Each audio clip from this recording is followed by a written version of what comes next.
Ek sien julle. Hier waar julle nou is, 100 jaar van waar ek is. En julle het ook al gesien wat ek gesien het. Wat ek self nie wou glo toe ek dit gesien het nie. 'n Volk gedruk tot die randjie van 'n afgrond. En onder in daardie afgrond 'n vallei van vuur en bloed. Die ou mense vertel dat as jy yster tot die hardste metaal wil smee, jy dit in die vuur tot wit warm verhit. En dan druk jy dit in bloed. Weer en weer. So ook is dit met 'n volk. Ek sien, julle sien. Hulle moet nog.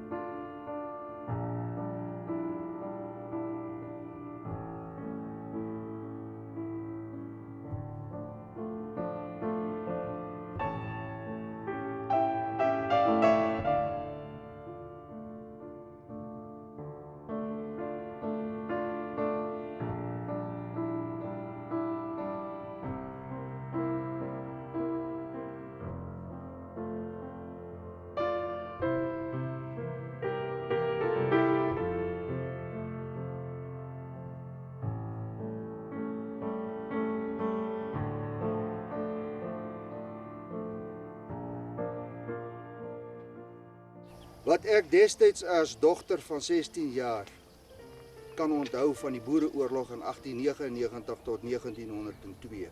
Ons plaas Bloemhoek in die distrik Winburg geleë aan die Sandrivier was 'n tipiese voortrekkerplaas.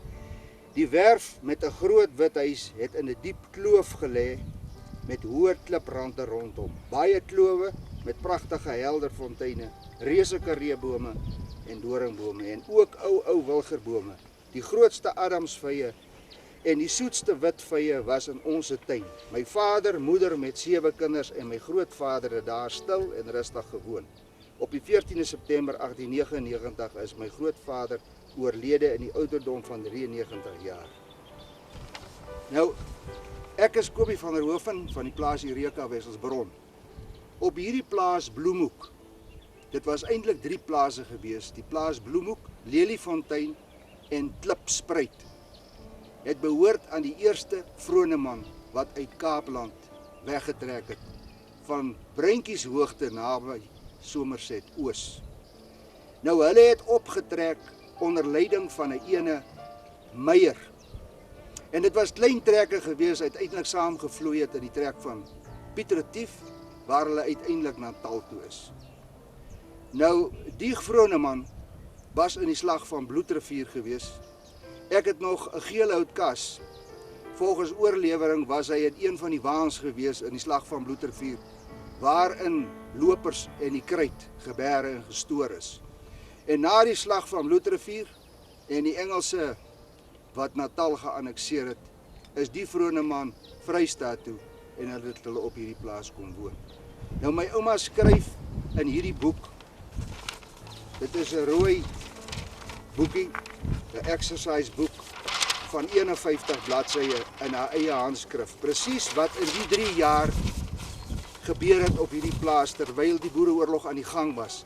Hulle is nooit gevang nie. Hulle het gevlug weg van die plaas af en dan weer het hulle sporadies teruggekom as daar groter veiligheid was.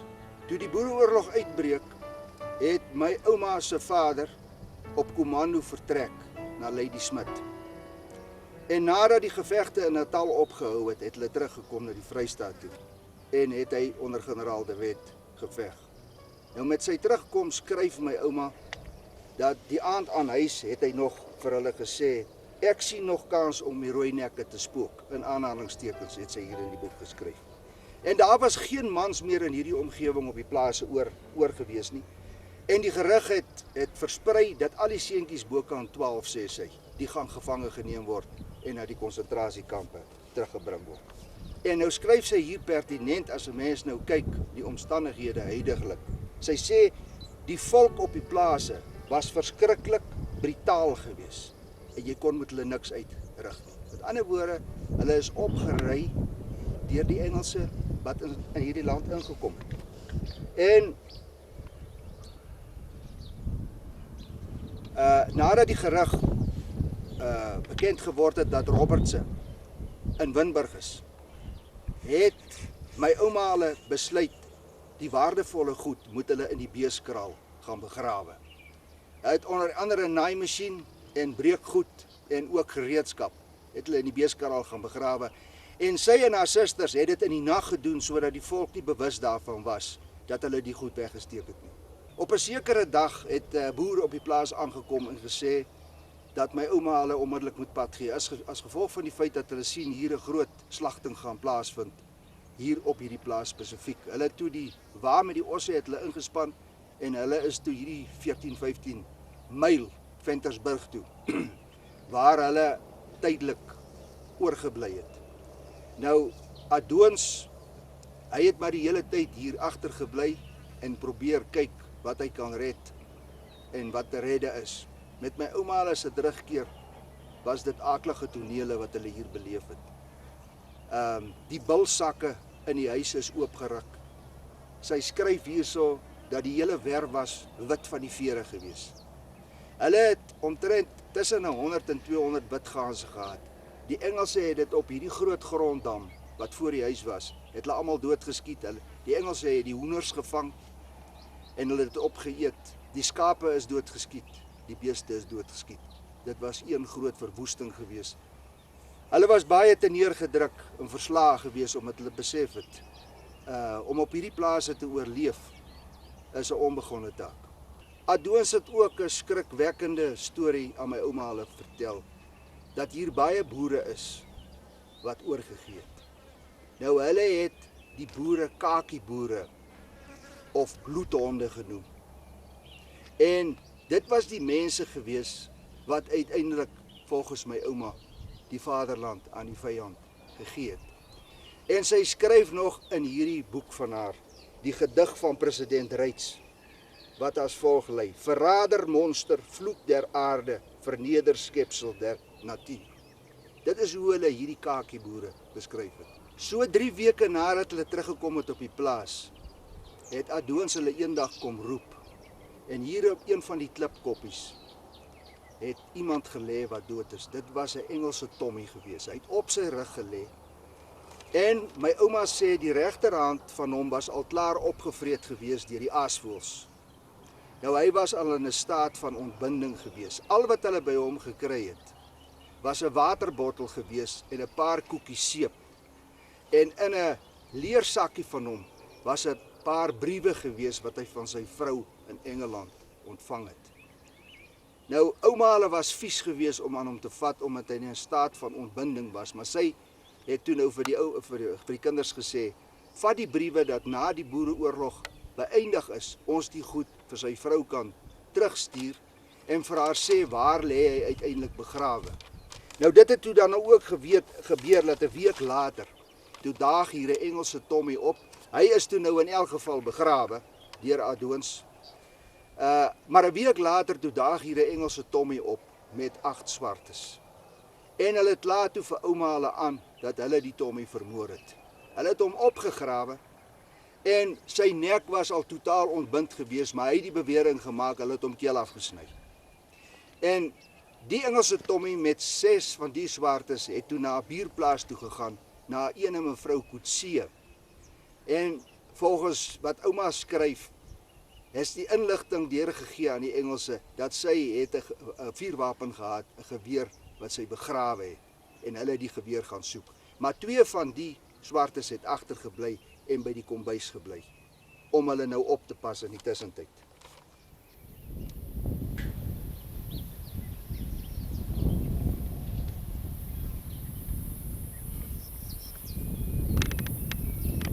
Nou hier staan ons nou op die oomblik in die mirasie van hierdie dubbelverdiepinghuis wat op hierdie plaas gebou was. Daar is die agterdeur waarvan ouma praat waar die 2 swartes gesit het wat hulle geïntimideer het.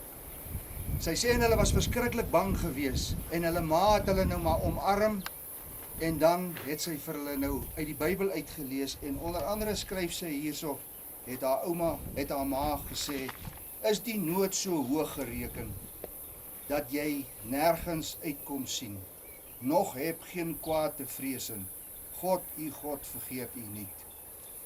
Gelukkig het daar 14 perderyters uiteindelik betyds opgedaag, wat so 1,5 kilometer op een van die rande was. En hulle het hier na die plaas toe gekom en uiteindelik het die twee swartes hier in die tuin, hier agter die huis, verdooi. Nou, die Engelse troepe het begin om die huise te begin afbrand. En die vrouens en die kinders is na die konsentrasiekampe toe vervoer. En my ouma Grootjie het toe besluit, maar kyk, 'n konsentrasiekamp is nie vir ons klomp gemaak nie.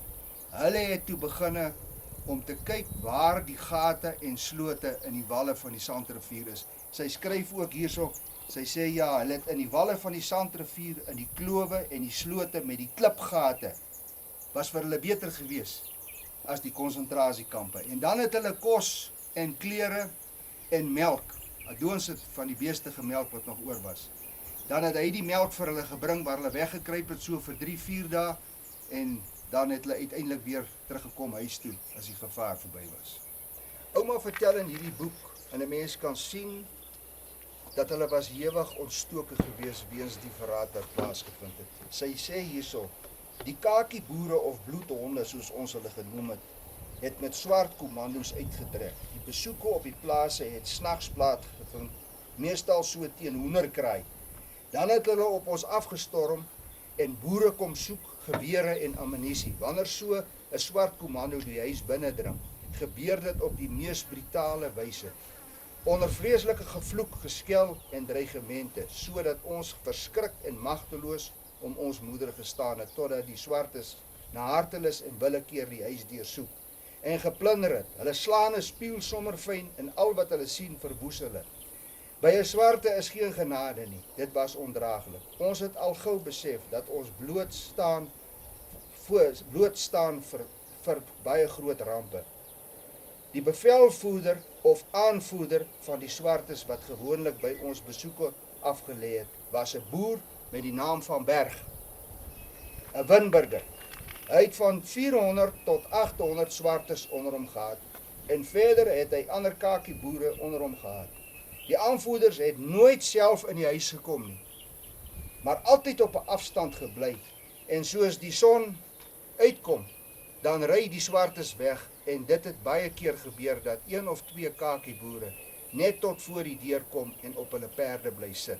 Ek onthou so goed, een baie koue môre, hou een van die kakieboere voor die deur stil en my moeder staan op die stoep en ons staan om haar. En hy trek sy handskoen uit en sê, "Môre tant Miem, wil jy my nie die hand gee? Wil jy my die hand gee?" My moeder sê aan hom, "Christian, skaam jy jou nie?" Toe was dit 'n jonge pienaar wat voor haar groot geword het. Toe was daar honderde swartes besig om te plunder. So hierdie musiek 'n slaapvertrek gewees het hier waar ons nou staan. Dis 'n dubbelverdieping. Dis 'n dubbelverdieping, daar kan jy sien. Daar is die houding binne-in gewees. My ouma beskryf 'n ander voorval toe Berg met sy kommando hier opgedaag het. Sy sê daar was soveel swartes gewees wat bankvas teen mekaar gestaan het in hierdie huis dat hulle nie eers kon beweeg het nie. Hulle het die oggend het hulle 'n skaap geslag en die skaap is eenvoudig net deur die swart kommando gebyt en hulle is moet hom weg. En teen ligdag het hulle al die beeste, die melkkoeie bymekaar gemaak wat nog op die plaas oor was. En as gevolg van die feit dat een van die kinders siek was en hulle melk nodig gehad het, het een van my ouma se susters gesmeek by een van die swart manne om asseblief een melkkoei agter te laat. Sy het vir hom gesê, "Outa, asseblief, los vir ons net een melkkoei vir hierdie siek kind." Waar hy vir hulle op brutale wyse sê, "Ek is nie 'n outa nie, noem my 'n sir." Ouma skryf dat haar pa het 2 keer saam met generaal De Wet die Kaapkolonie ingetrek. En na die tweede keer wat generaal De Wet teruggekeer het, was hy een nag hier aan huis. En toe hulle oë uitvee, was hier weer 'n swart komando op hulle gewees. En oupa het hier by die voordeur toe ontvlug en hy's hier af in hierdie groot sloot en hy gaan wegkruip in die Kweperlanding. Maar nou skryf ouma hier, sy sê, dit het nou al bitter gegaan met ons. Ons was beroof van alles, behalwe nog 200 skape. Die het maar oor die hele plaas geloop, dit het oor die hele plaas geloop. Ons wou dit ook nie meer by mekaar maak en huis toe bring nie, want dan vat Berg se swartes alles. Ons het 17 ooe afgekeer om te melk en elke aand het my suster en ek gemelk. Elke een het sy eie ooe gehad om te melk. Elke ooi het haar naam gehad. En dit is 'n wonderlike ding as jy 'n skaap goed ken. Dan kan jy duidelik die gelaatstrekke bespeer en elke skaap lyk afsonderlik. Dis daar soms dat burgers op ons afgekom het waar ons sit en melk, dan terg hulle ook nogal in skree. Naand julle melkboere.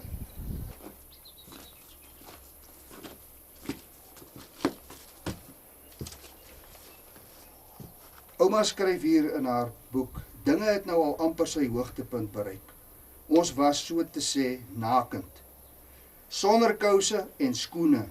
Tone was stikkend gestamp, soos ons baie keer in die nag in die kliprande moes spartel. Al die matrasse se slope was al afgetrek om rokkies vir die kleinspan te maak. Onderklere het ons nie eers aangedink nie, solank as elkeen tog maar sy liggaam kan toemaak. Op skaapvelle het ons geslaap. Een nag het Berg weer uitgetrek en wat daar nog was, totaal verwoes met sy swart hordes. Die skape was daardie aand by die huis en toe hulle die ander dag môre sien dat ons skape by die huis lê, skraap hulle almal en ons was so ongelukkig en sê die een aan die ander, waarvan sal ons nou lewe? Nou toestande hier op die plaas was uiteindelik so haglik geweest dat hulle nie meer kos en klere gehad het nie. En nou skryf ouma in hierdie boek van haar dat hier was nog 'n wa gewees met 2 wiele aan.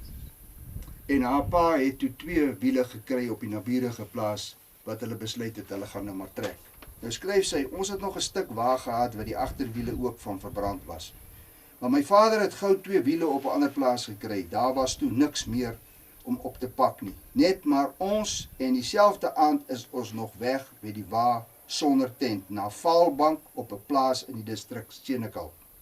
So wat 70 myl van ons af. Daar was alles afgebrand en verwoes. Maar dit was die mees geskikte plek wat ons kon kry en ons het die Here gedank dat ons verlos was van Berg met sy swart kommandos. Ons was toe 4 families wat op Vaalbank gebly het.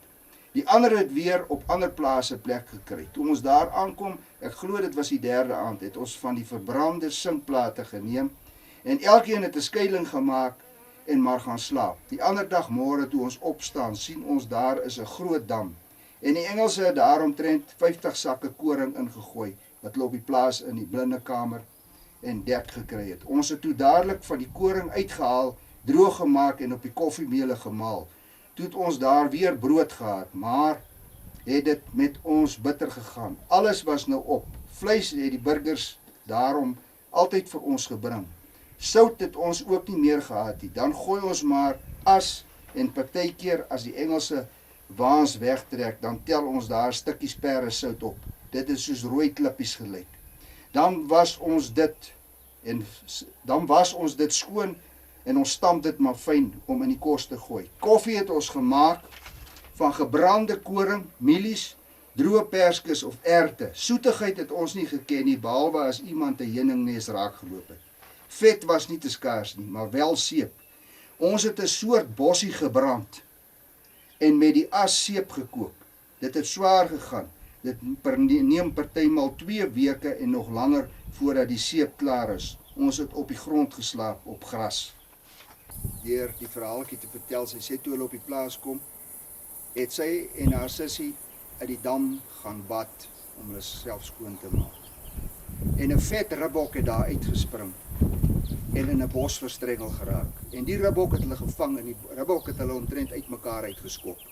Maar hulle het die bok netjies afgeslag en toe het hulle die 2 boude gevat en die 2 boude vir 5 shillings elk verkoop aan die polismanne by die polisiestasie hier naby. Sy sê en met daai geld het hulle begin om vir die dogters weer susrokke te koop. Sy sê want hulle was nakend gewees op die plaas na die Boereoorlog. Sy vertel ook dat uitkoms het gekom toe familie in Cathcart vir hulle uiteindelik klere gestuur het van uit Kaapland uit. Nou, ouma sluit hierdie boekie van haar af en ek dink dit sluit aan by die boek wat MER geskryf het van die dagboek van haar broer Fritz Rotman. Dit was in Oos-Transvaal in die omgewing van Pelgrimsrus waar die kobaltmyne was. Hy skryf in die boek, hy sê ons het nou by die kobaltmyne verbygetrek by 12 plase. Alles is afgebrand. Die klere, die meubelrasie van alles is op hope gegooi en in die brand gesteek.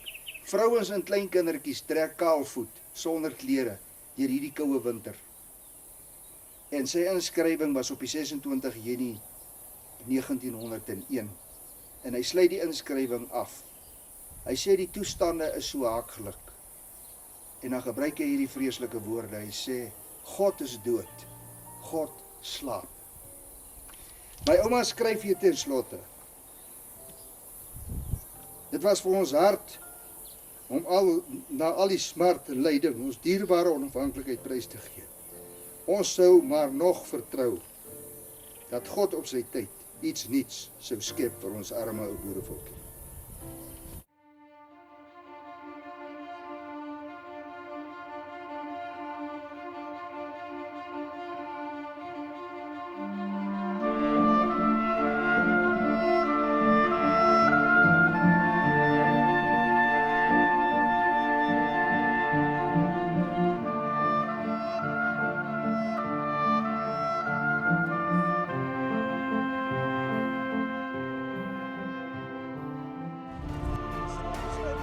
Van generaal Bert Wessels, wat begrawe is op die plaas Strydfontein. Hierdie plaas het hy gekoop van 'n venter en generaal Bert het gekom van na Wimburg distrik waar sy paal 'n plaas gehad het waar die teen aan die plek waar die Voortrekker monument daar staan. Daar kom hy vandaan. En as oudste seun moes hy toe uitgaan en vir hom 'n ander plaas kry om weer sy familie te begin. En hier langsaan is ook sy vrou se graf. Sy is in 54 oorlede, en soos ek reeds genoem het, toe is die plaas verdeel in 8 stukke. Op hierdie Strydfontein gedeelte het my ouma gebly totdat my pa getroud is. En toe my pa se hele lewe draai daar by haar kom. Tot dusver hier. Ja. Hoeveel kinders was Hulle was die uit 8 kinders gehad, die generaal, en waarvan hulle almal in hierdie omgewing begrawe is, op verskillende plekke. Kan jy iets onthou wat oupa vir jou vertel het van die Anglo-Boereoorlog? Nee, ek het hom Of nie nou? geken nie. O, jy hom nie geken nie. O, Nee, ek het hom nie geken nie. O. Hy is oorlede voordat, hy is in 25 oorlede. en jou pa nooit vertel van oupa se heldedade en goed oor die Anglo-Boereoorlog? Hy was ook eintlik baie, kyk, hy en my jongste tante was na die oorlog gebore. So hulle het eintlik net hulle onthou die swaar van die sukkel om weer te begin. Ja. Maar hulle onthou, en daar is baie ouens wat goed opgeteken het oor generaal Bert Wessels. Hy was 'n leier in die gemeenskap. Ek het nog in my besit 'n goue horlosie waarin staan gegraveer vir die dienste wat hy vir die gemeenskap gelewer het. Ja. Ja, werklike boer in murg en been. Ja. Ja. Ja, perfect. Baie dankie. Ollie Wilken, ons staan nou hier in Skanskraal op Ventersburg. Die Skanskraal is nie altyd vir verdediging gebruik nie. Tydens nagmaal saamtrekke het die mense hier in die omgewing kom kampeer met hulle waans en tente en ons die kerkdiens hier in die Skanskraal gehou. Is ook ander saamtrekke wat regeringsleiers besoeke gebring het, want hulle ook hierso vergader van die mense in die omgewing. Dis nou voor Ventersburg as 'n dorp tot stand gekom het. Nou later jare, toe die Basotho-oorlog nou ernstig was, het die mense hierheen gekom, die vrouens en kinders, vir ingeval hulle aangeval word. Maar die plek is nooit regtig onder aanval gewees nie. En na, dink ek 1870, toe die dorp nou gevestig geraak het, het hy redelik in onbruik geraak. En is eers weer in 1938, tydens die herdenking van die groot trek, wat die aandag weer op die plek gevestig geraak het. Van die ossewaans wat van die Kaap af gekom het, het onder andere hier oor sementblad voor die monumentjie getrek, hulle spore lê nog steeds daarso. Hier is onder andere ook huweliksbevestiging gehou. Die bruid het by daai opening ingery gekom op 'n skimmelperd met 'n wit rok en 'n kappie op. 1800 gaste het die geleentheid hier bygewoon. Die geleentheid was net afgehandel, toe sak hier 'n geweldige buiereën uit, toe moes almal hardloop vir skuiling. Dit het nogal redelik indruk gemaak onder die op die en so met die gevolg is, hy is nooit regtig gebruik nie. Ons het nou maar in 1988 weer die groot trek herdenk, toe is daar weer 'n seremonie hier gewees en dit was die laaste. Ek is Pieter Albert Venter van die plaas Kareepoort Ventersburg. So die 7de geslag van die voortrekkers wat hier deurgetrek het. Hierdie plek waar ons nou staan, het ons nou al die jare genoem as Skanskraal en dit was ou voortrekker Piet Venter. Hy was ook hooflandros hierso in Ventersburg gewees en van die grafte wat naby die spruit was, het er nog opgegrawe en hierso voor Skanskraal in 'n monument begrawe. Maar die storie van die Skanskraal is eintlik toe P.A. Venter hier gebly het op plaas Kromfontein, eintlik op Strydfontein en toe op Kromfontein, het een van sy seuns Moses kinders gered uit die Sandrivier van verdrinking. En toe daar 'n goeie verhouding ontstaan tussen Moses en die Venters wat dan hier gewoon het.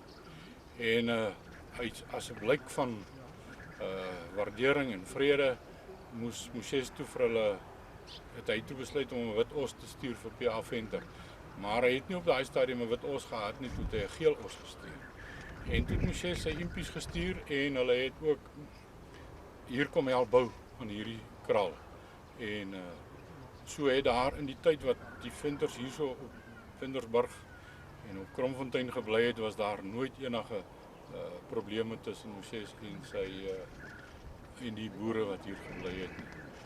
Dit is maar waar die hele goeie verhouding vandaan gekom het, as gevolg van die red van die kind uit die rivier uit.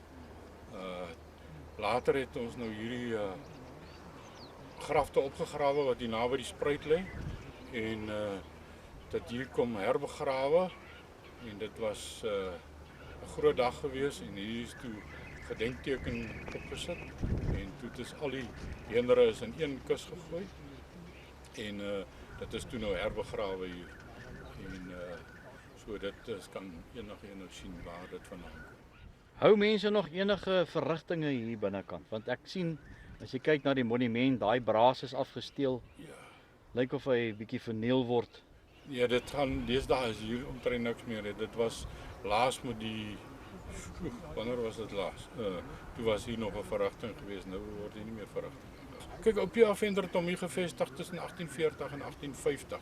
Hy is omtrent so op 35 is hy oorlede as gevolg van die koors. Ja. Hy en sy vrou is vroeg oorlede. En so dit moet by die 1850, so hierdie moet omtrent so baie naby aan 150 jaar wees. Waar is hulle begrawe? Die P.A. Venter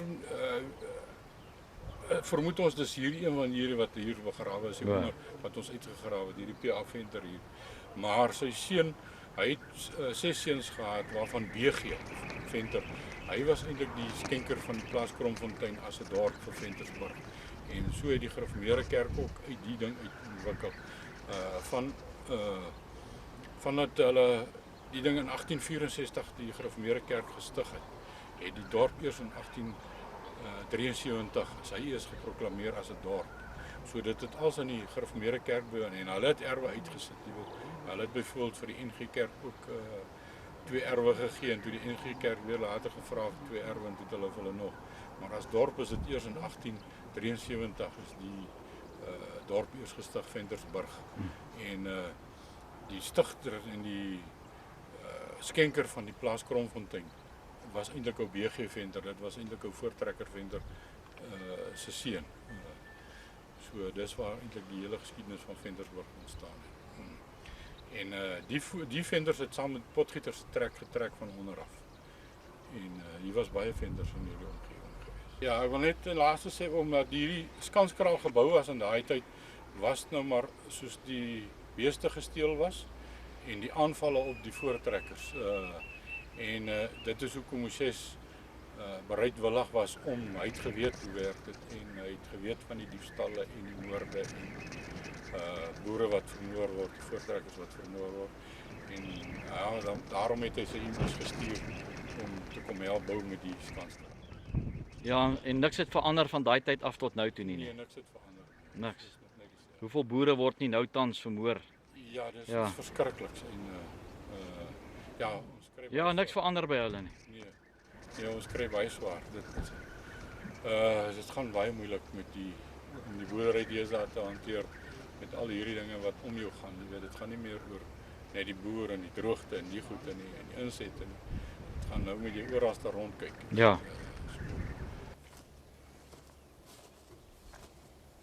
Nou ja, hier is ons nou binne in die beeskraal waarvan ouma geskryf het. 'n Mens kan sien hier is 'n klop klimpbanke wat hier uitsteek binne in hierdie kraal. Maar dit is alles waarskynlik dat hier waar hierdie grondgedeelte was die gedeelte in die kraal gewees waar die naaimasjien en al die gereedskap en die borde en die koppies weggesteek is wat hulle in die nag hier begrawe het. Gate hier by die huis.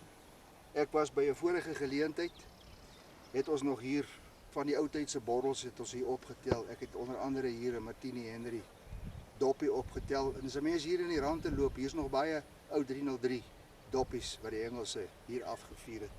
En hier is van hierdie borde se stukke hierso wat ons nog borde het in die huis wat nog van my ouma afkomstig is. Soos hierdie skerf deel was van 'n netjie se bord of 'n ornament, is hy gebreek. En so is mense ook vernietig en verwoes op hierdie plaas. En dit het hulle gedoen ter wille van vryheid van hulle vaderland. En in 94 het ons hierdie land weggegee sonder dat een enkele opoffering gemaak is.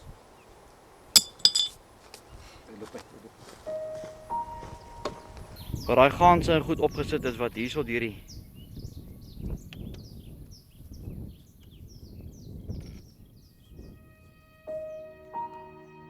Nou ja, ek het nou hierso van die dambal afgestap. Dit was die gronddam gewees waarop die klomp ganse was wat die Engelse so verwoes en doodgeskiet het. Hier ongelooflike baie klowe wat water opgevang het. Met ander woorde, 'n mens moes aanvaar, hierdie dam was permanent vol met water gewees. En as 'n mens nou agter hierdie dam wil kyk, hierdie populierbos. Ouma skryf onder andere in die bos. Hulle het 'n ou neef gehad wat in hierdie plaas gebly het, hier agter 'n randjie. En hy was sieklik gewees, hy's nie opgekommandeer gewees vir die oorlog nie. En hy het in hierdie populierbos het hy 'n soort bas gekry nog van die bome waarmee hy velle gelooi het en waar hy vir hulle skoene van gemaak het. Maar die swartes het hom ook in hierdie huisie van hom blykbaar agter hierdie rand het hulle hom betrek en hulle het hom gemartel en uiteindelik het hulle hom 2 skote gegee en hy's oorlede. En toe hulle by die huisie kom, het hulle gesien hy was nie onmiddellik dood gewees nie, hy het vir hulle nog die verhaal vertel. Sy gesangeboek was oop gewees op Gesang 84, waar hy op sy orgeltjie gespeel het en self gesing het.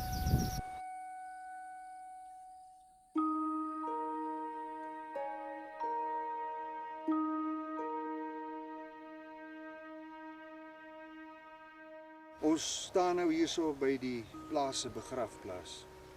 Hier moes seker omtrent 10 mense begrawe gewees het. Ouma skryf van die grootvader wat op 93 jarige ouderdom begrawe is. En die boetie wat gesterf het, wat klein was. En sy meld ook van 'n tante van hulle, ene mevrou Coetzee, wat 'n kankergewas in haar kop gehad het, wat hier gesterf het toe die Morgenster uitgekom het. Sy skryf met groot weemoed dat die môrester is vir haar iets afgryslik om aan te dink, want die sterftes het altyd daai tyd op hierdie plaas plaasgevind. Dis baie duidelik hierso, hierdie bome wat hier geplant is, was bome op die hoeke van hierdie begrafplaas, maar ongelukkig hier is nie meer kopstukke oor nie, alles het vergaan in die tussentyd. Die vraag is al vir my gevra, hoekom my ouma Grootjie en oupa Grootjie nooit hier begrawe is nie. Hulle het weggetrek na die oorlog, na Koppies toe. En 'n mens weet nou ook nie, as gevolg van alles wat hier afgespeel het, die armoede, die ellende, die moorde wat hulle moes aanskou het, dat dit so 'n effek op hulle gehad het, dat hulle besluit het om die plaas te verkoop en pad te gee. Ons sal nooit weet.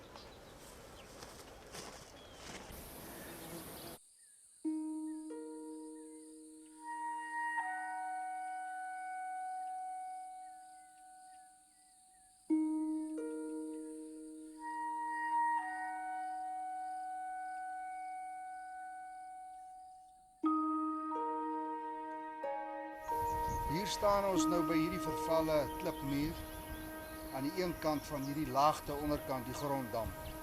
Nou ouma het gesê hier was letterlik honderde vrugtebome gewees, maar mens kan sien aan die oorkant van hierdie laagte is daar 'n ander muur wat nou nog staan om die skape en die beeste uit te hou.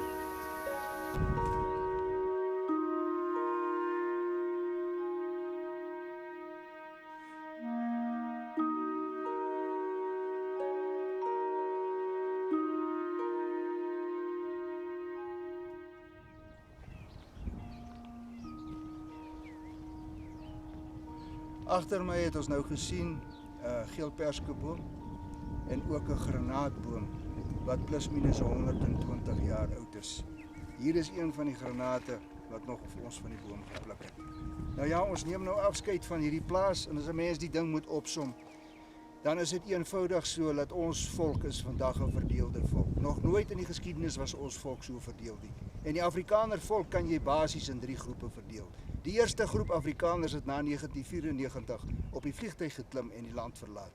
'n Tweede groep Afrikaners is die wat redeneer wat sê, maar ons moet hierdie stelsel maak werk. Ons kan sien dat hierdie stelsel is besig om sigbaar in duie te stort. En ongelukkig is dit die oorgrootste meerderheid van Afrikaners wat vandag so redeneer.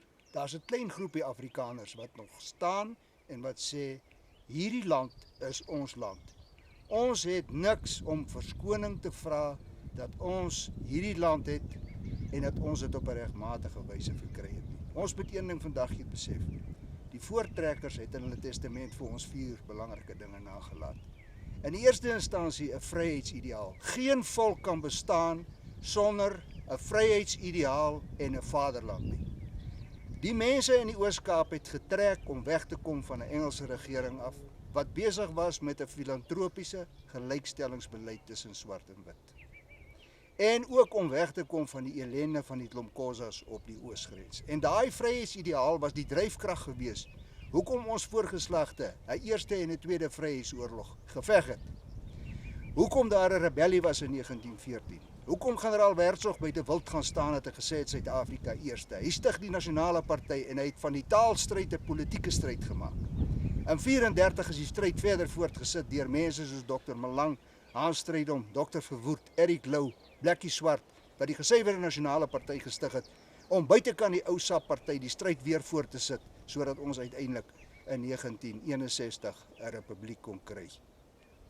Dit was die eerste belangrike nalatenskap, 'n vryheidsideaal. In die tweede instansie het die voortrekkers vir ons 'n vaderland nagelaat. Die republieke van die Transvaal en die Vrystaat.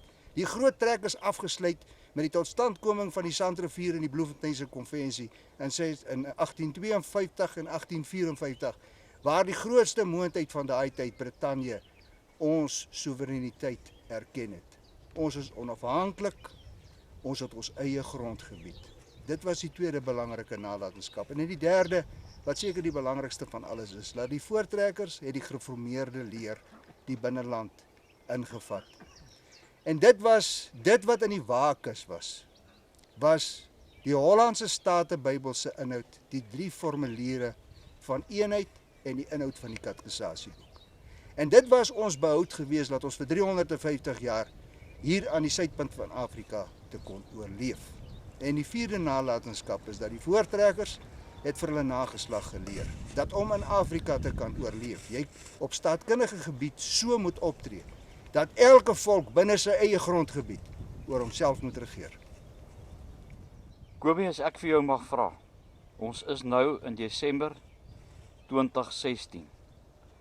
Ek weet die kyker wat hierna kyk, ek hoef dit nie te verduidelik nie, ons almal weet wat is die omstandighede huidiglik in Suid-Afrika, die geweldige moorde wat op die blankes toegepas word. En hierdie is nie 'n politieke stelling nie, dit is waarmee ons vandag, op hierdie datum, hier waar ons sit op hierdie klipmuur, 'n werklikheid is. As jy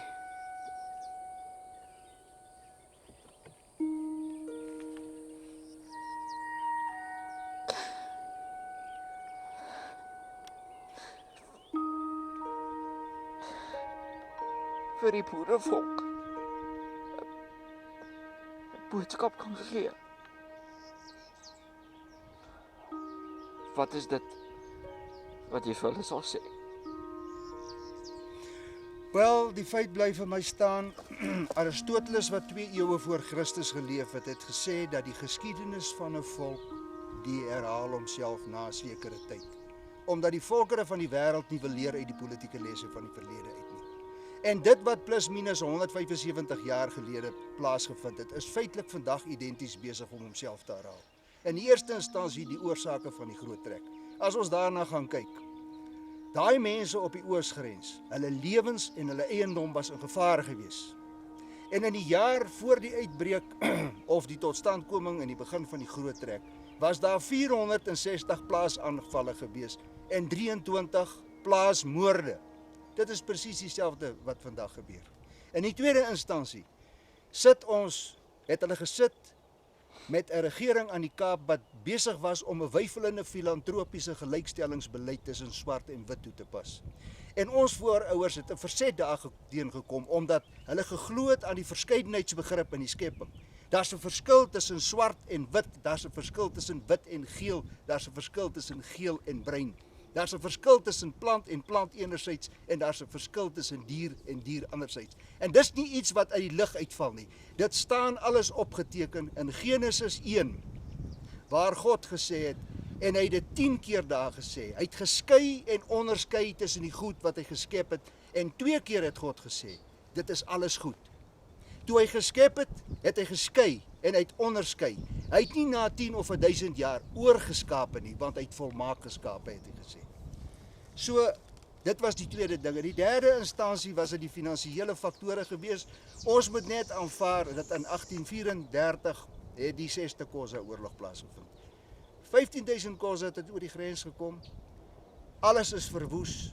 Dit was 161.000 skape, 109.000 beeste en 5.700 perde wat geroof is. En verder daarby die vrystelling van die slawe waardeur hulle miljoene riksdalers verloor het.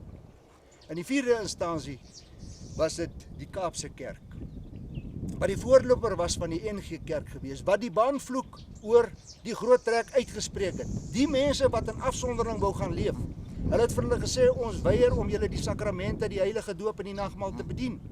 En daardie predikante van daai tyd was staatsamptenare gewees en daar is vir hulle gesê, as julle meedoen aan hierdie trek, gaan julle al julle finansiële voordele gaan julle verloor. En in die laaste instansie, die Hollandse taal is vervang met die Engelse taal en in die tweede instansie die landroste en die heemrade is vervang met Engelse magistrate. So die oorsake van die groot trek is presies van toepassing op dit wat ons vandag mee sit.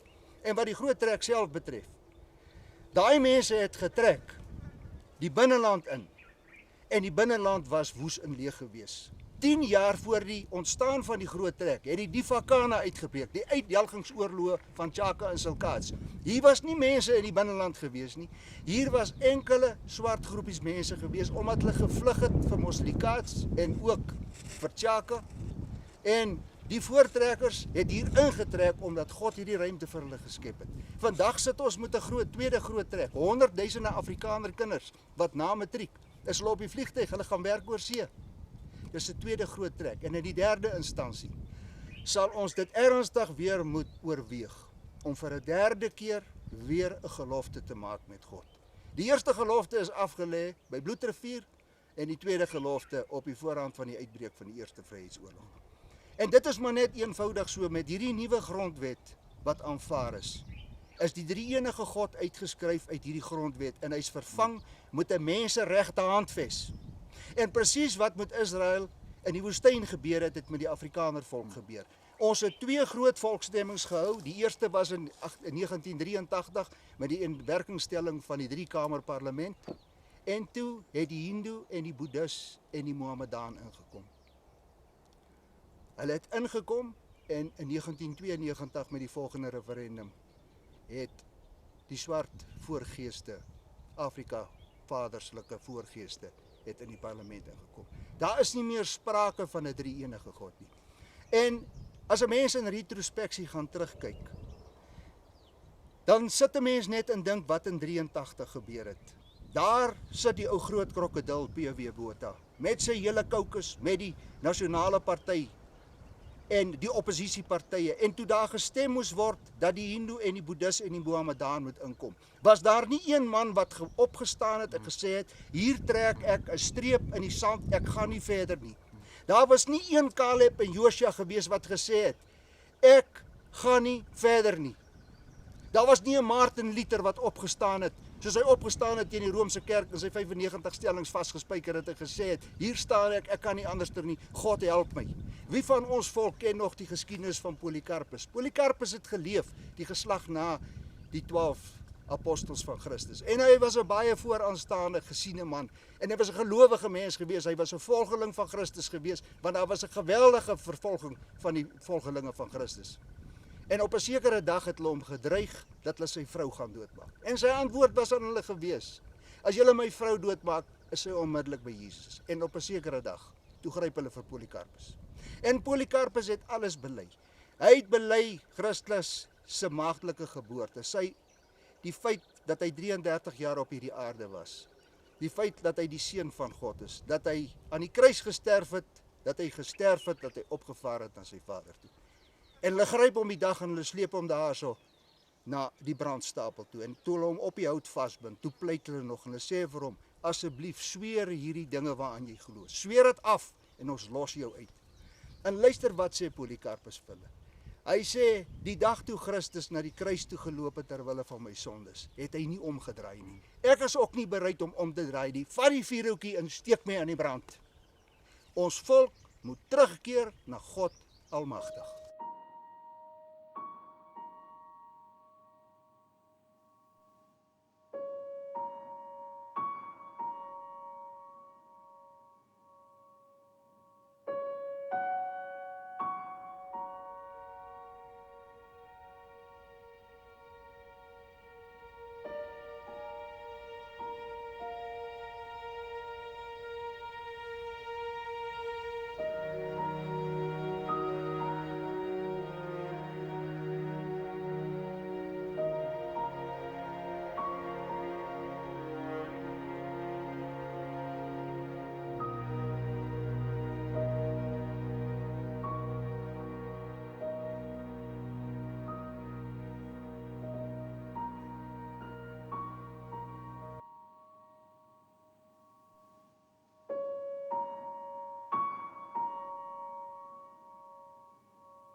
My naam is Alida van Wyk en ek bly al meer as 50 jaar in Ventersburg, maar ek is orgeliste van die kerk van 1994 af. Ons is 'n klein gemeente en maar dis 'n pragtige orgel. Waar het jy groot geword? In Marble Hall. In Marble Hall. Ja. Nou hoe het jy hier opgeëindig? Ek is getroud met Dolf van Wyk. Ja. Hy was 'n boer in die distrik en ons het al jare hier gebly. Wow, okay. En jy sê in 94 is dit die eerste keer dat jy op hierdie orgel gespeel het. Ja. En hoe het dit gevoel daai dag? Ek is baie bang want ek is nie geleerd nie. Ek speel op gehoor en dit was bietjie skrikwekkend. Maar as 'n belewenis. Dit is baie lekker geweest. Hoorie maar daar's niks fout nie, hoor. Jy speel pragtig. O, Ja. dankie. Nee, baie dankie vir die mooi musiek. Dankie. Ek is Wessel Badenhorst, ek boer in die distrik en ek is lidmaat hier by die Gereformeerde Kerk Ventersburg. Die geskiedenis van die dorp het baie te doen met Ventersburg. Met die Gereformeerde gemeente hier. Want dit is interessant dat baie dorpe in ons land het ontstaan waar daar eers 'n kerk was. In teenstelling met baie ander redes, byvoorbeeld ons buurdorpie Henneman was 'n spoorweghalte met die naam Ventersburg Road. En daarom of Ventersburgweg in Hollands gewees. En daaruit het die dorpie Henneman later ontstaan. Of die myndorpe het as gevolg van die myne ontstaan, of Sasol en Secunda as gevolg van nywerhede. En so het Ventersburg ontstaan as gevolg van die kerk wat hier was. Die Gereformeerde Kerk hier is gestig in 1864, die 24ste September, op die plaas Vaalbank van sekere Steyn, hier teen Sanderveer. Maar die eienaar van Kromfontein, waar die dorp Ventersburg is, was P.A. Venter en later sy seun B.G. Venter. Toe het die kerk hier op Kromfontein ontstaan in 1864. Die kerkraad het toe nou eintlik half as dorpsraad ook opgetree. Hulle het erwe uitgemeet, strate uitgemeet, sodat die eerste klompie jare van die dorp was die kerkraad eintlik maar die dorpsraad ook gewees. Dit was nou lekker. Ja, so hulle het erwe verkoop en so, en toe in 1873 is die dorp toe erken deur die Vrystaatse regering. So die kerk is so 9 jaar ouer as die dorp. Is interessant, die straat hier om die kerk, in die oudste deel van die dorp, het ook typiese name uit die geskiedenis van die Gereformeerde Kerk. So Swartstraat, Cachetstraat, Postmastraat, Van Andelstraat en Koetseestraat. Seker bekende predikers gewees. Ja, is nou verskillende redes. Cachet was byvoorbeeld 'n teologiese professor in die Gereformeerde Kerk. Swart was die man wat eintlik by die gemeente stigting betrokke was. Postma was die eerste Hollandse predikant wat van Holland af gekom het en toe die Gereformeerde Kerk hier begin het in 1859. Die Van Andel is 'n interessante een. Hy was nooit in Suid-Afrika sover ek weet nie. Hy was 'n ouderling in Holland. Maar hy het die roepstem gehoor uit Suid-Afrika, die nood van die mense wat die kerk hier wou gehad het.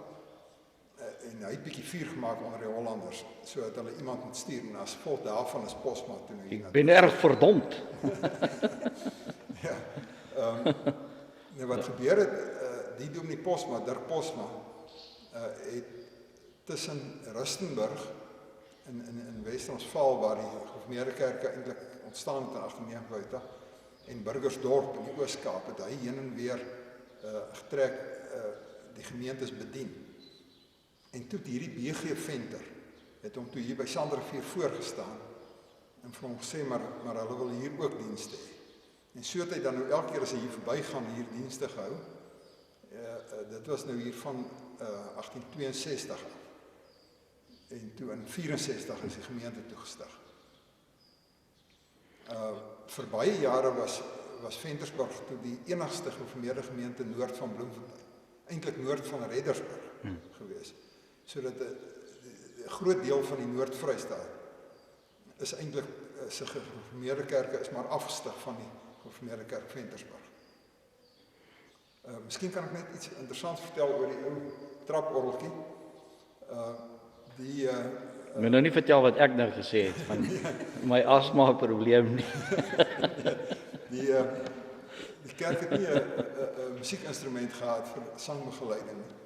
En toe was hier een gemeentelid wat toe nou baie graag musiek in die kerk wou gehad het. En hy koop toe 'n traporgeltjie en wat hy toe vir die kerk wil skenk. Maar die kerkraad sê toe nee, daar's nie iets in die Bybel sekers van begeleiding nie, op 'n orgel nie, so die orgel hoort nie in die kerk nie.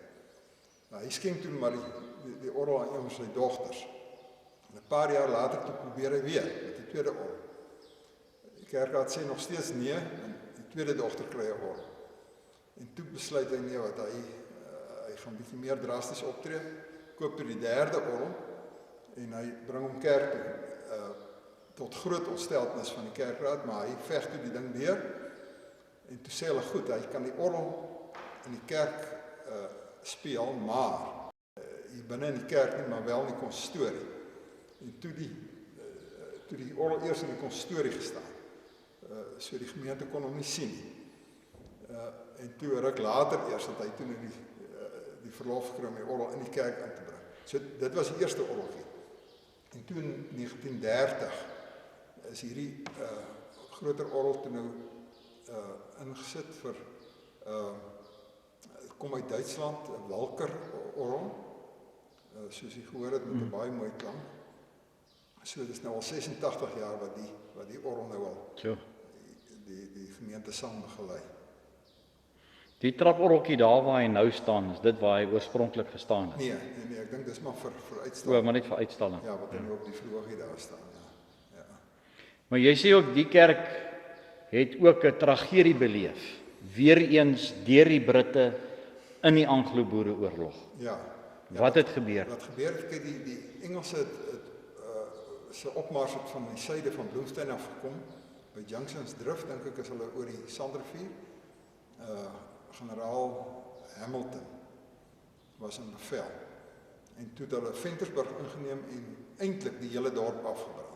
Albei kerke, die gereformeerde kerk en die NG Kerk wat toe ook al bestaan het, is toe afgebrand met die gevolg dat die albei 10 jaar na die oorlog hulle huidige kerkgeboue opgerig het in 1912. Weet jy of hier 'n konsentrasiekamp hierso was? Hier in die dorp of iets? Sover ek weet nie. Kroonstad en Winburg het kampe gehad. Ja. So die kerk is heeltemal afgebrand, maar daar het 'n bietjie mirasie gestaan. Ja, hulle het eers probeer om die bouval weer te herstel. Hy is toe weer gebruik, maar die mure was gekraak van die hitte, lyk my, so dat op die ou end besluit hulle breek maar alles af en bou die gebou oor. Hoe oud is die kerkie nou? 1912, so dis oor 100 jaar. Ja, dis 104 jaar, terwyl die gemeente 152 jaar oud is. Sjoe, dit is 'n lang tydperk. Ja. Interessant het hulle nogal by die Britte wat toe nou in beheer was in Suid-Afrika na die oorlog, eis van skadevergoeding aangesit. En die reuse bedrag van 36 pond is toegestaan. My magtig. Ja. Daarmee het hulle kandelare gekoop vir die. In vandag se tyd kan jy eintlik net 'n brood en 'n Coke koop met daai geld.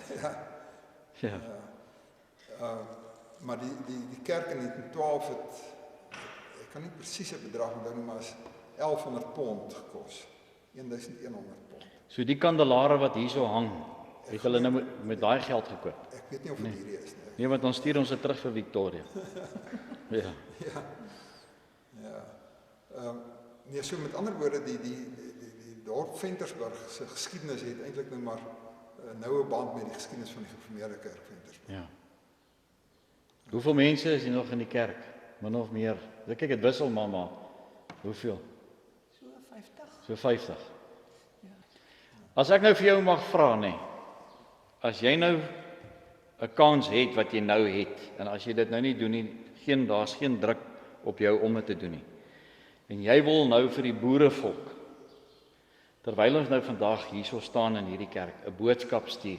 Almal weet wat is die toedrag van sake in Suid-Afrika nou, ons is Desember 2016. Watse boodskap sal jy vir hulle stuur? Ja, ek dink wat jy self net nou gesê het, is geweldig belangrik dat ons hoop is eintlik maar net by die evangelie, net by die geloof in die drie enige God. Menslik gesproke lyk dit nie goed nie.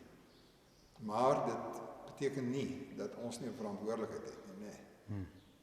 Die ou Latynse spreek ora et labora is seker van toepassing, bid en werk. Met ander woorde, vertrou op die Here, maar doen ons plig, nee. Ja, doen Die jou ou deel. boere het 'n interessante variasie daarvan gehad, nee. Gesê, bid, maar hou jou kruit droog. Ja. Dis 'n fantastiese gesegde daai. Ja, bid maar hou jou kruit droog. Hoor julle dit? Die feeste hierso. Ja, alle jare nog. So nou wanneer nooi julle my nou uit om hier nou te kom 'n bietjie te kom praat hierso. Ja. Nee, goed, baie dankie. Dit was vir my 'n voorreg geweest. En dankie ook vir die mooi musiek. Ek gaan definitief van dit gebruik op hierdie dokumentêr. Baie dankie. Dankie Wessel. Ja, en gaaf, seker.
Ons is nou op die plaas Cornelius Dam in die Ventersburg distrik. Ons staan hier by die familiekerkhof van die Potgieters wat destyds die grond het aan hulle behoort. Die Philip Potgieter wat hier begrawe is by Doringberg deur die Swart Komando vermoor. Hy en 3 ander lede van sy komando is oorval en al 3 is koelbloedig vermoor. En toe sy lijk nou hierheen gebring en hy is toe nou hier begrawe op die plaas. Hier is nog 4 ander kinders begrawe, maar dit is as gevolg van natuurlike oorsake wat hulle oorlede is. Philip spesifiek is vermoor. So die Philip is vermoor deur die komando wat aan Olof Berg behoort het. Dis reg, ja. Wat 'n joiner was, wat deur die Britte betaal was om die boere se plase in hierdie Wimburgs omgewing af te brand. Dis reg, ja.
Nou ja, dis 'n meneer Jan van Wyk, hy is intussen oorlede. Hy was 'n verslaggewer gewees hier in ons dorp. Toe het hy op 'n stadium geskryf: "Sou 'n mens vandag die naam van Olofberg noem, sou kwalike wenkbrau gelig word. Daar kan daar aan brandewyn gedink word, maar in die Anglo-Boereoorlog was kaptein Olofberg 'n baie gehate man onder die boere." Hy skryf: "Berg was so gehaat dat hy bevelvoerder was van 'n korps blanke, wapenneerleggers en swartes wat verskeie boere vermoor, plaashuise afgebrand en vroue en kinders gemolesteer het. Hy het veral uit Winburg opgetree, maar later ook in die Doornberg naby Ventersburg geskuil. Die korps was op 28 Mei 1901 verantwoordelik vir die dood van Jan Scott, Winburgse burger. Hy is koelbloedig vermoor. Op sy grafsteen staan: gestorben deur verraad." Generaal C.R. de Wet maak ook melding van 4 burgers wat gruwelik deur Berg se korps vermoord is. Hulle was van kommandant Sarel Hasbroek se kommando. Die getuienis van burger G.J.S. van den Heever, wat 3 van die lyke gesien het, is bevestiging van hulle afgryslike einde. Hy meld aanhaling: die Hensopper onder bevel van Berg sny. Dis reg, jy kan maar net aangaan. Ek sal. Ja. Hy meld dat die Hensoppers onder bevel van Berg, die kommando van Haasbroek by Doornberg, ongeveer 48 km noordoos van Winburg, in September 1901 omsingel het. Ene Potgieter, Philip Potgieter se hele kop was oopgeslaan. Ampie Botha is doodgeslaan en sy arms was fyn geslaan, natuurlik soos hy gekeer het. Toe sy verder met 1 Martini Henry Kool by sy linker oog ingeskiet. Maar jy kan sien dat hulle die geweer teen hom vasgedruk het, soos die kruit hom gebrand het, en dat hy nog 1 skoot deur sy maag ook gehad het. Ampie van Skalkwyk, die 2 Ampies was neefs, het 1 skoot deur sy kop gehad, en dan het hy 5 skote op sy hart en in 1 ronde kring gehad. Dit het duidelik gewys dat die geweersteen hom vasgedruk was, want ons het nog die pluisies uitgehaal. De Wet wou die moorde wreek. Hy het 'n aanval op Bakerle in die omgewing van Bethlehem beplan. Hy het egter voor 3 verenigde kolonnes te staan gekom en was verplig om die aanval af te las. Later in Desember het die burgers van Haasbroek 18 van Berg se swartes gevang en sonder meer tereggestel. Volgens vertellings is Berg in die Kaapkolonie gebore. Hy kon hom nie met die ideaal van die Vrystaters en Transvaalers vereenselwig nie. Toe het hy by die Britse magte aangesluit en teen betaling vir hulle geveg. Na die oorlog het hy na sy plaas teruggekeer. Sy medeboere was hom baie vyandig gesind. Op jakkals jagtogte het hy glo altyd eenkant gery en verkieslik heel agter. Om een of ander rede het hy altyd 'n wit helmet gedra. Hoekom sal ek nie weet nie, want ons is eintlik 'n beter teken gewees. Ja. Hy het glo in 'n Rondawel gebly uit vrees vir sy lewe, was sy gelaaide revolver altyd byderhand. Op 'n dag na die oorlog het hy te perd op die plaas in Wyle Dr. NTS Vogel se ma aangekom. Sy het hom met 'n "hoe durf jy op my plaas kom" van die perd afgeruk en goed met die tong geroskam. Berg is later aan keelkanker dood in Ventersburg begrawe.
Ons is hier by Allemanskraal vakansieoord. Dit is tussen Ventersburg en Winburg, langs die N1.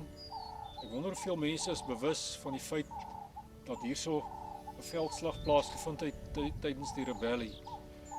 Die woorde op die monumentjie sê dit alles.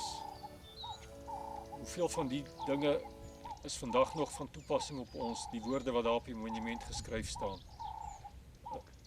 Generaal de Wet se kommando was net buitekant die oord op 'n plaas gewees, die oord nou nog nie bestaan nie, en hy was op pad om by sy vriend generaal Cronje te gaan koffie drink.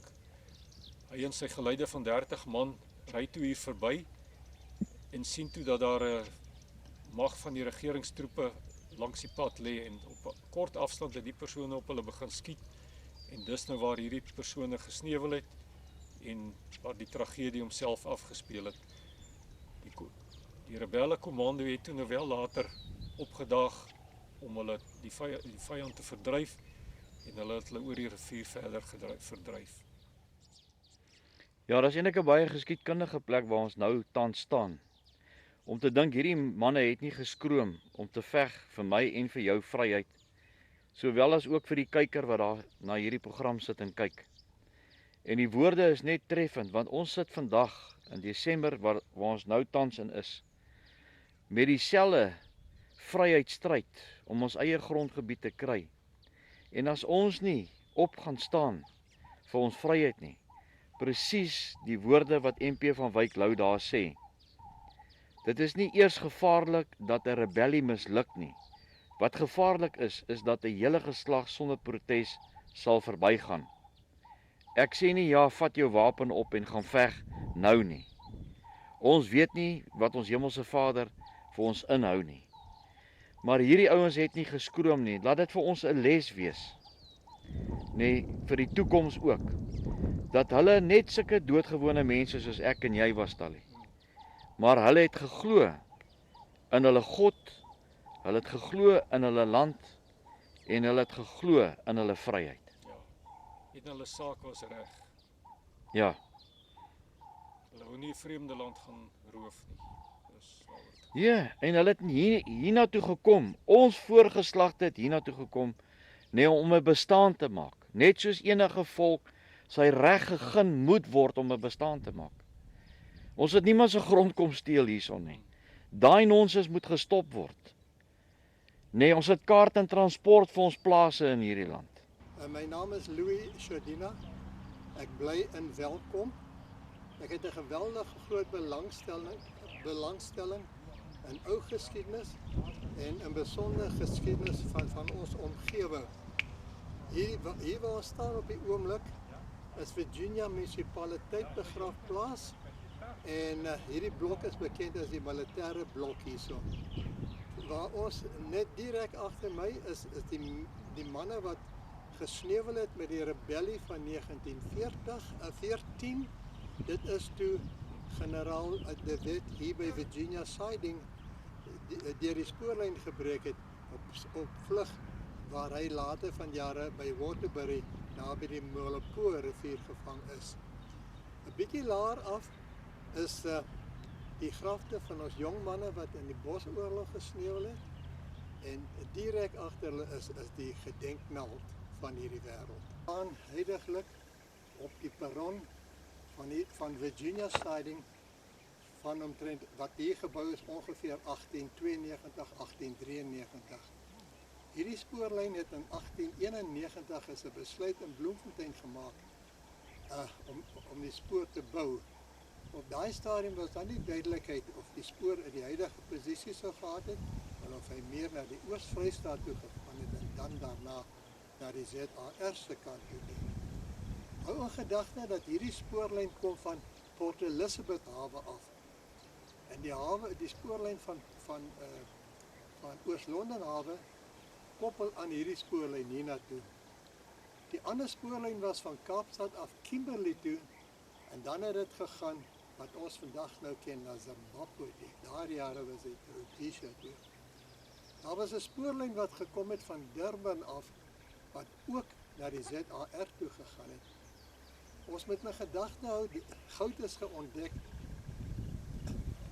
daai tyd in die ZAR en dit het geweldig baie mense gelok en baie geld is daar gegenereer. President Paul Kruger het op sy eie 'n spoorlyn van Lorenzo Marx af, wat ons vandag ken as Maputo, terug na Transvaal toe, ook gebou. En die mense, die goudmynmense, het die spoorlyn gebou van Springs na Randfontein toe, en van Johannesburg af Pretoria toe. Met die bou van hierdie spoorlyn tot by Viljoensdrif, dit is nou op die grens van die Vrystaat, moes hulle eers wag vir die spoorlyn om van Transvaalse kant af te kom. En toe die twee spoorlyne so by mekaar kom, vind hulle dat hierdie een 5 voet hoër was as die elevasie van daai een. So die ingenieurs van die tyd moes weer gekom het en hierdie een laat sak, hierdie 'n bietjie te lig, koneksie te maak. So het ons spoorlyn deurgegaan na die Witwatersrand toe. Die Kimberley-lyn is later van jare gekoppel aan Bloemfontein. So eers baie later so. Hierdie lyn kom van Port Elizabeth af met 'n afsluiting van Oos-London hawe af. Hier het toe ontstaan of het 'n begin 'n skool wat genoem is Virginia Rail School. Daar's 'n poskantoor wat as die julle manne nou nog sal wys, die oorblyfsels daarvan. Dit was bekend as die Virginia Rail Post Office. En toe het daar ook 'n polisiestasie gekom wat bekend was as die Virginia Rail Police Station. Nou, in die Anglo-Boereoorlog is daar 2 insidente waar hierdie gedeelte groot geskiedenis gemaak het.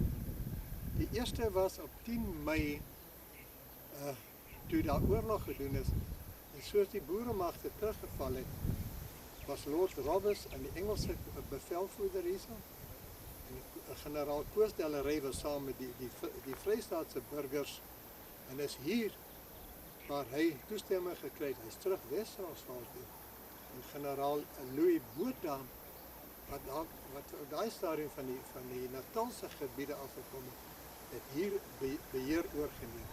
En hy was het geveg terug tot Pretoria. Roberts was bekend vir sy tegniek. Hy het 'n vleuel op sy linkerkant gehad en 'n vleuel op sy regterkant gehad. So hulle was in werklikheid die spoor nie meer op, 'n vleuel op linkerkant en 'n vleuel op regterkant. En so het hulle pad ook geveg. Dit is op 10 Mei. Van die mense, van die Engelse soldate wat gesneuwel het, was hier reg by die ingang van die skool begrawe. Toe op 16 Junie van dieselfde jaar, die boere het toe die spoorwegbrug beskadig hierso en hulle die laagwaterbrug beskadig. En die Engelse magte het die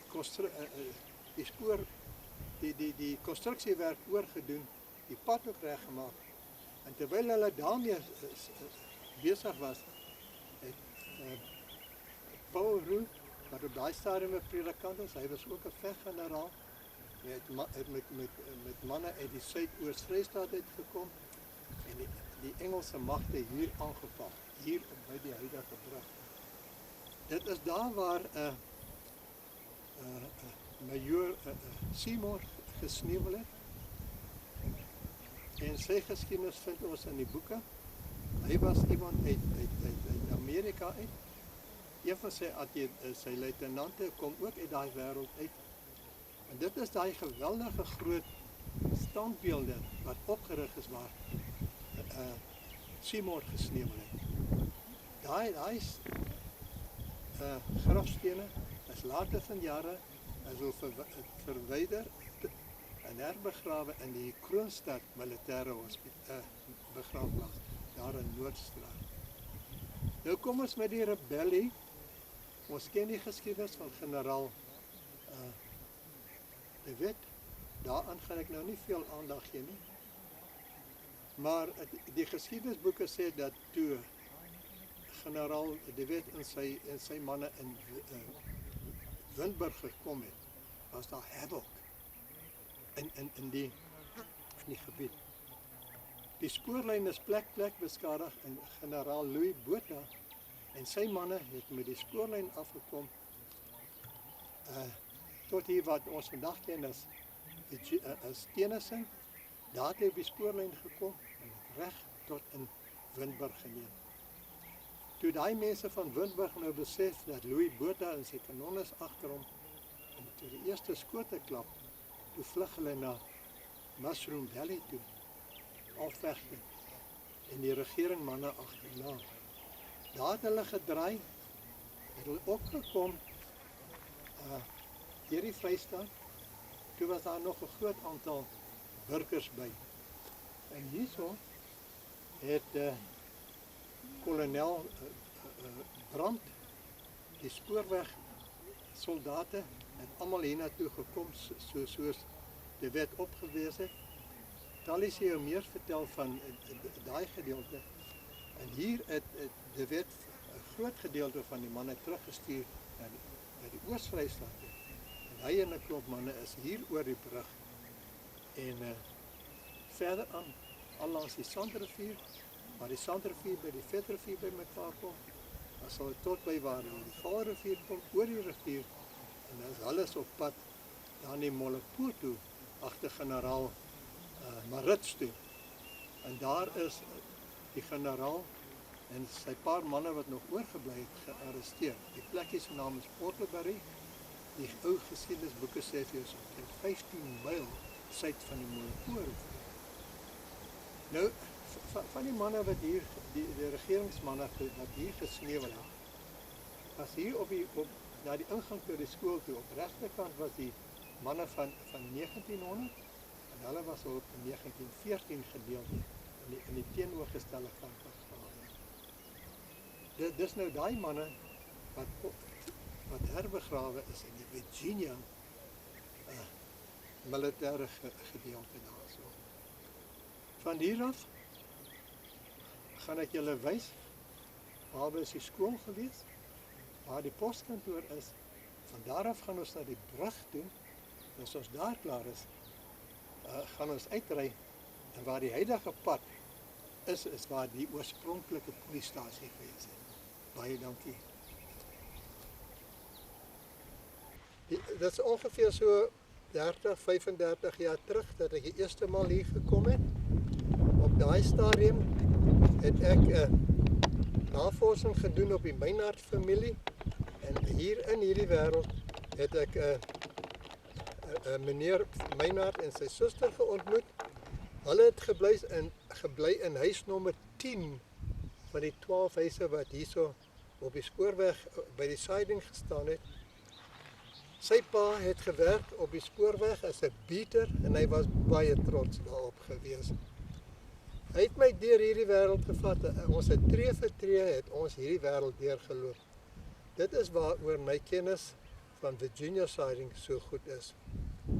Hierdie gebou is die stasie is omtrent daar by 1893 is hy klaar. En net daarna het die poskantoor gekom.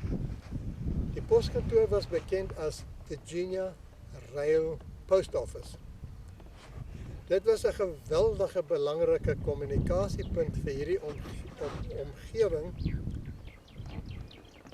Die posmeester het elke dag of wanneer hy pos gehad het om weg te stuur, afgeloop na die stasie toe. Die trein het daar gestop en hy het dit vir die kondukteur gegee om het verder te neem in die rigting waar dit moet gaan. En die teenoorgestelde was ook waar. Hy het afgegaan stasie toe. Wanneer die postrein nie aangekom het, het die kondukteur die possaak vir hom gegee, hy het teruggekom en het uitgesorteer hierso.